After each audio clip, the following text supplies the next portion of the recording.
देख लिए, अब दे दो।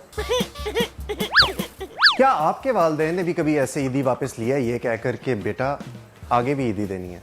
छोटी ईद यानी ईद उल फितर पर छोटे बहन भाई बड़े बहन भाइयों या वालिदैन को उम्मीद भरी निगाहों से देखते हैं। खिदमतें होती हैं और उसका मकसद सिर्फ एक होता है, ईदी निकालो। यूं तो इस्लाम में ईद उल फितर पर तोहफे तोहफ़े देने का जिक्र है, लेकिन कैश देने का रिवाज एक कल्चरल चीज़ है। बैंक से नए नए नोट्स निकाले जाते हैं और ईदी लेने वाले तो बहुत खुश होते हैं, लेकिन देने वाले?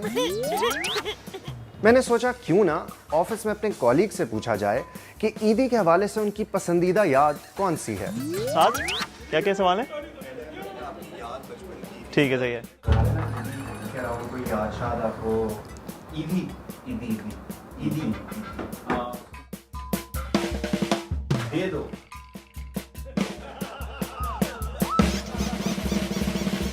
अरे मेरी जेब में पैसे ही नहीं होंगे यार। ये ईद के बाद यही बचेगा मुझे लग रहा है।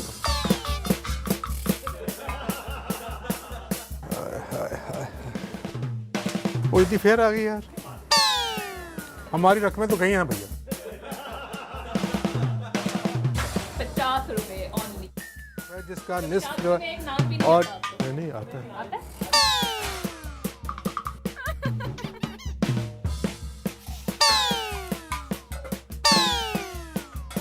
याद मुझे एक सेकंड याद करने दो। हाँ चलें ठीक है, याद आ गई। जैसे कि हम सारे बच्चे लालची होते हैं ईदी के मामले में, तो जो रिश्तेदार जितने ज़्यादा पैसे देता था, हमारी सारी लॉयल्टी, एलिजियंस, मोहब्बत, शफकत सब की सब उनके साथ जो है ना वो ट्रांसफ़र हो जाती थी, at least for that particular day. जब मेरे नाना हमें ईदी देते थे तो उनकी थोड़ी सी नज़र कमज़ोर थी, तो मैं 2 दफ़ा ईदी लेती थी, एक दफ़ा दुपट्टा लेके और एक दफ़ा दुपट्टे के बगैर। तो 2 ईदियाँ होती थी मेरी। मेरा ख्याल है उस वक्त 1 से 10 रुपए मिलती थी, तो इस तरह 4 लोग अगर दे रहे हैं तो 40 रुपए की ईदी इकट्ठी हो जाती थी। तो फिर बस दुकान पे चले गए और वहाँ पे लॉलीपॉप और जो भी इस तरह की चीज़ें, टॉफ़ियाँ और इस तरह की चीज़ें मिलती थी, वो उन पैसों से ख़रीदते थे और खाते थे। जब कोई घर में मेहमान या आपको ईदी दे रहा है तो वो आपको 500 या 1000 का नोट दिया करता था और कहा करता था दोनों बहनें आपस में तकसीम कर लो। तो उसमें अक्सर जो हालात थे वो काफ़ी ख़राब हो जाते थे, कशीदगी हो जाती थी, लड़ाई हो जाया करती थी और अक्सर पैसे भी नहीं मिलते थे। जो खरे खरे नोट होते हैं ना, वो गिनने में तो आता ही है मज़ा, पर उनकी जो खुशबू है ना वो भी बड़ी मज़ेदार होती है। क्योंकि मैं घर में सबसे छोटा हूँ तो ईदी भी सबसे ज़्यादा मुझे मिलती थी, लेकिन उसका एक ड्रॉबैक ये होता था कि जो वालदा होती थी उनका रोब ज़्यादा छोटे पे ही होता है, तो इसलिए वो सारी की सारी ईदी जो है वो उनके पास चली जाती थी। हमारी ईदी ली नहीं जाती थी और हमारी ईदी हमारे पास रहती थी और हम उसे खूब खर्च भी करते थे। वो कौन सा वक्त था जब आप ईदी लेने वालों के बजाय ईदी देने वाले बन गए? ईदी लेते कहाँ हैं अब तो देते ही देते हैं बस।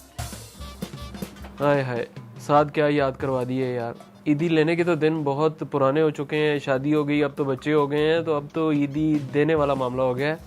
मामलात ख़राब हैं भाई इस दफ़ा। जब लेने के दिन थे तो हमें 10 रुपये 20 रुपये बिल्कुल बचपन में मिलते थे, 100 500 तो बहुत अयाशी हो जाती थी, और अब जब देने का टाइम आया तो 1000 5000 देने पड़ते हैं, तो ये बहुत अनइक्वल और अनफेयर बात है। तो आपका क्या ख्याल है, ईदी लेते हुए कैसा लगता होगा और ईदी देते हुए अब कैसा लगता है? यानी ये जो ट्रांजिशन है ये ज़िंदगी की मुश्किल तरीन ट्रांजिशन है। जहाँ तक ईदी देने का सवाल है तो आई रियली डोंट थिंक कि मैंने कोई बहुत ज़्यादा इस कैटेगरी में कंट्रीब्यूट किया है। क्या करें, कोई भी नहीं दे रहा, लेकिन फिर भी वालिदैन हैं, अम्मी अब्बू हैं, वो देते हैं ईदी, बस उन्हीं की ईदी चल रही होती है। अल्टीमेटली तो घाटे का सौदा ही है। बड़े होने का नुकसान ये है कि ईद जो है वो घाटे का सौदा बन जाती है। ज़ाहिर है कि खुशी होती है बच्चों को ईदी वगैरह देने, ताकि उनको भी ये आस होती है कि बड़े जो हैं उनको कुछ ना कुछ दें। एक ईद के मौका पर ऐसी चीज़ें मेरा ख्याल है कि ये रवायत जो चली हुई है इसको रहना ही चाहिए। तुम्हें कितनी ईदी मिली? मुझे ईदी नए नवीले नोटों में ही चाहिए। कोशिश करें कि इस ईद पर ऐसे सवाल और फरमाइशें ना की जाए, बल्कि इस त्यौहार को उन अफराद के साथ मनाएं जिनके लिए मौजूदा हालात में इसको सेलिब्रेट करना मुश्किल हो गया है।